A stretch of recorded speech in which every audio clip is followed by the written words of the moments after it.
সংগ্রামী সাথী বন্ধুগণ, আজকে কথা বেশি বলার সময় নেই।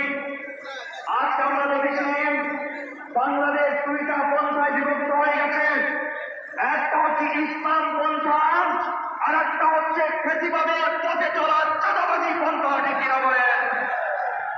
বন্ধুগণের দেশ থেকে বাংলাদেশের মানুষের বিবেক, এদেশের সম্মানিত ওলামায়ে কেরামকে আহ্বান করতে চাই।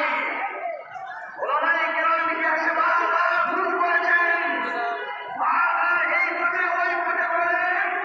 এদেশের মানুষ ওলামায়ে কেরামের সম্মান নষ্ট হয়েছে। ওলামায়ে কেরামকে ক্ষমতায় বসাতে চেয়েছিল, কিন্তু আমরা বারবার আমাদের সম্মানকে নষ্ট করেছি।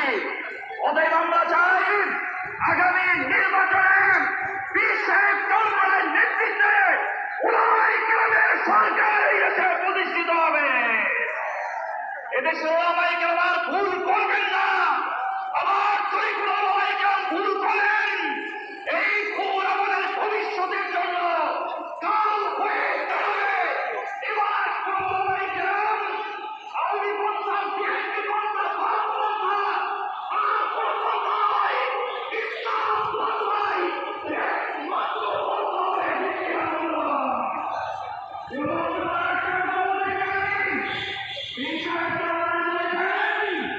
আগামী নির্বাচন বিরাট পদ্ধতিতে হবে। ঠিক কিনা বলেন? এই দেশের চাঁদাবাজ প্রতিবাদদেরকে রুখে দেওয়ার জন্য বিয়ার পন্থা সবচেয়ে উত্তম পন্থা। সমস্ত ওলামায়ে কেরাম বাংলাদেশপন্থী, ইসলামপন্থী সমস্ত দলগুলি